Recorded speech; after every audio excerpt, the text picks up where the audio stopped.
Hi Capricorn, here is a general look at your solar chart for August 2014, and your ruling planet is in a very long transit in a very progressive area of your solar chart. It's actually in not too bad an angle at all to your sun sign in the sign of Scorpio. So it's in a very it's all to play for where Saturn is, but of course Saturn has her slow, plodding, rather limited, narrow way of doing things. However, it's best to have her perhaps on your side than not. You are a Capricorn, and therefore you are used to working through that limiting, narrowing, cautious, playing the sort of the safe game energy. Or it might not be like that. It might just be that Capricorn Saturn perseverance in whatever you decide to do, whether it's taking a gamble and really being wild, but you've just got the perseverance there. So it always depends on your natal chart. But just for your solar chart here, Saturn is in a transit lasting 2.5 years, which started in October 2012, in this progressive area. It's an area to do with the future. It's the area to do with working working on getting a database, working on making connections. It's about connectivity. It's working on within a group, in fact, and finding your level in the hierarchy. But just now we have this move of Mars into that area there. And Mars is very different energy to Saturn. Mars is very impatient, and Mars is decisive and really hasn't got time to hang around and wants to get the ball rolling. So it's the tortoise and the hare in the area of the 11th house of your solar chart. Mars is going to be in there until mid-September. So just for that time there, this is going to be a time for you to maybe feel that energy of Mars coming from others as being a bit pushy, or in fact you start getting more competitive within the group dynamic or the organization or the club or the society or the circle or the association or whatever it is about for you. There could be tension sometimes, but there also could be opportunity for you to do well and to move forwards faster. But I will say this, that when you team up Mars and Saturn together, there is this feeling of discipline in moving forward, like the marching feet of an army. There's a really sort of like military feel to Mars and Saturn together. So it is a bit like a campaign. And in order to benefit from this wave that pushes forwards and drives things forward in a sort of a more passionate kind of way, because it matters more somehow or other, or there's just more that comes at you that means that you have to meet that in this very progressive area here with your resources, whatever they are, your knowledge or whatever they are. You have to understand then this is the territory of Saturn while she's transiting through there. So Mars has got to fall in to this pace, which is methodical, it's quite a technological area. So some of you might have the emphasis on technology for you. So it might feel like there is one step back, 2 steps forward, that kind of thing as well. But there is this regularity, there is more revving now with Mars in this area here. Saturn is never going to change her mind about doing things exactly at her own pace, and nobody's going to hurry her. Her transit there will finish, except for the very last degrees, at the end of this year. So take advantage of the Mars energy in this very progressive area. Don't let others tire you out, because that's something that can happen here. It's a very sociable area, social area of your solar chart. Mars wants to be the initiator. Mars loves to take decisions and then initiate. Mars is the entrepreneur. So if you can use the Saturn-Mars energy gears so that they synchromesh together really, really well, in this area of your chart, then you can cover a lot of ground. You can get the ball rolling, or you can very much, you know, keep up with the ball rolling, and you can get things, you know, organized and you establishing yourself. You know, there is this pecking order very much in this part of the chart, and there are other ways it can work. It's like you feel as though you don't belong to a particular hierarchy that you like. So that is the writing on the wall that says you need to be looking around to get in with, you know, a social set or a working group that you do prefer. And you Capricorns born in the middle 10 days or with 15 to 19 degrees rising, going to feel that energy the most this month. Now, another of the big ones that moved last month, Jupiter is in quite an advantageous area for you now for the next 12 months. This is the new cycle of Jupiter putting a very beneficial emphasis on an area which quite often has to do with finances, joint finances, to do with property, joint property matters. So materially, your life could not be going as bad as you thought. No, actually, materially things could pick up.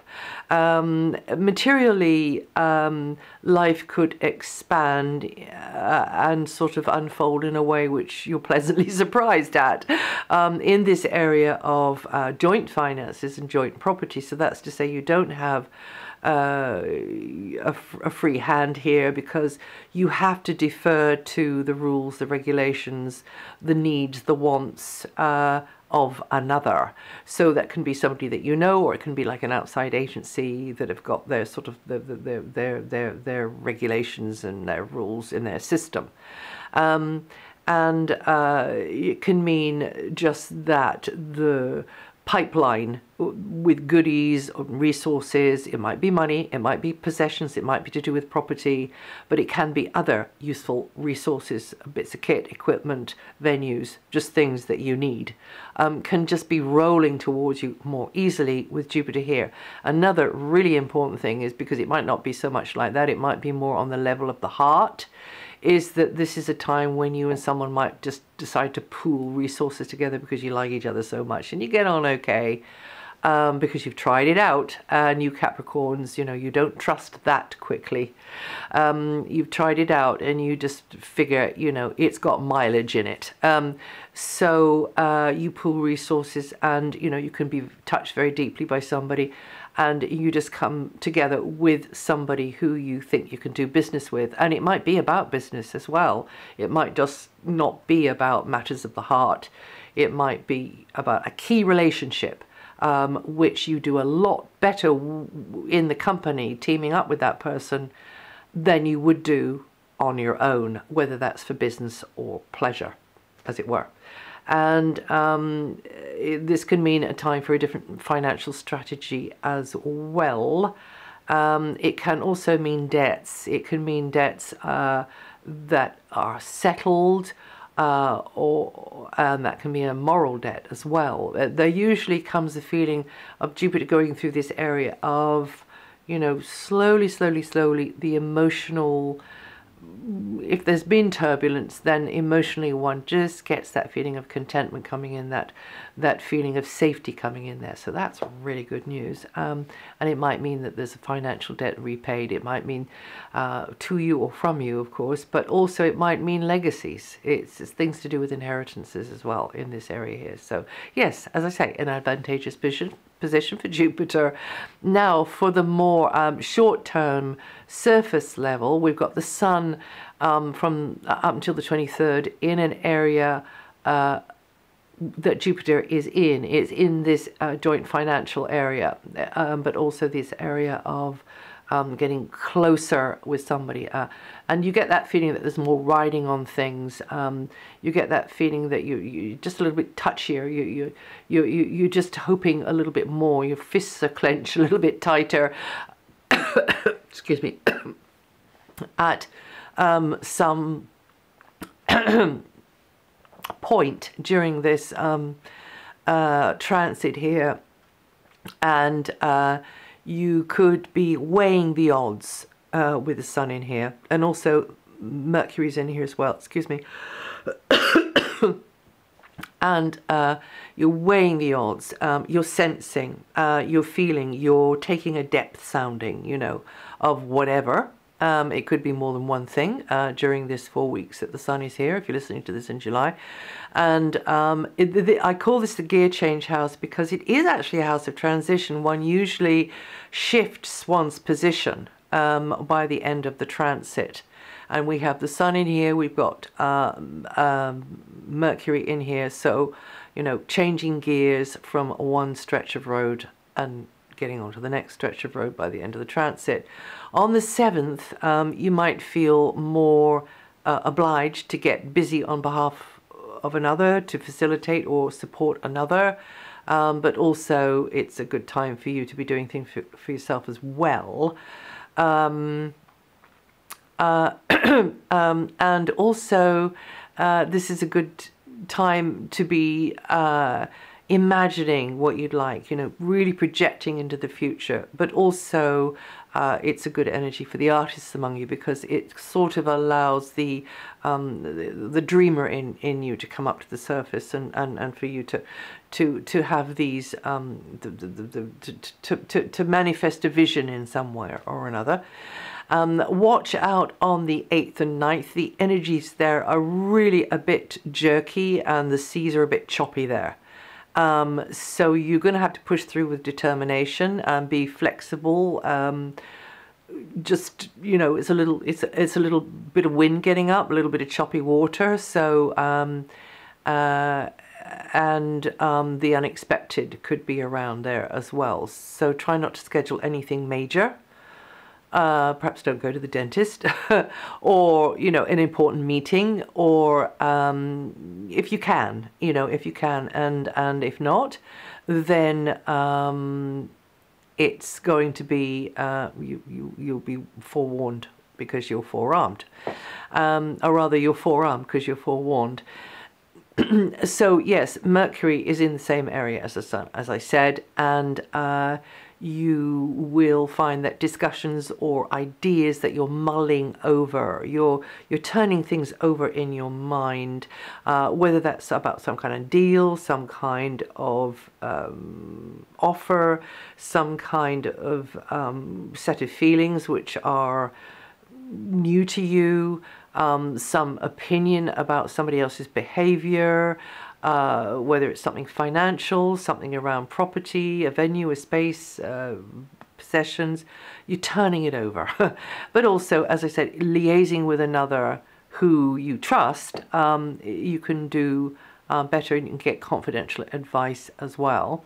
In fact, the confidential advice could be a good idea, particularly after the 12th. So that's just between the 12th and the 16th, although beforehand it is fine. Not from somebody who's, you know, wants the best for you and who's therefore biased. Somebody neutral, somebody impartial, if you need to. And then from the 16th, Mercury then focuses your mind more on perhaps those at a distance or from a distance. Looking at things in a more broader way, in a more global kind of a way. This then is Mercury coming out of that very introspective area, and you'll be tending to think bigger and bolder then, and very much more so when the Sun moves on the 23rd as well.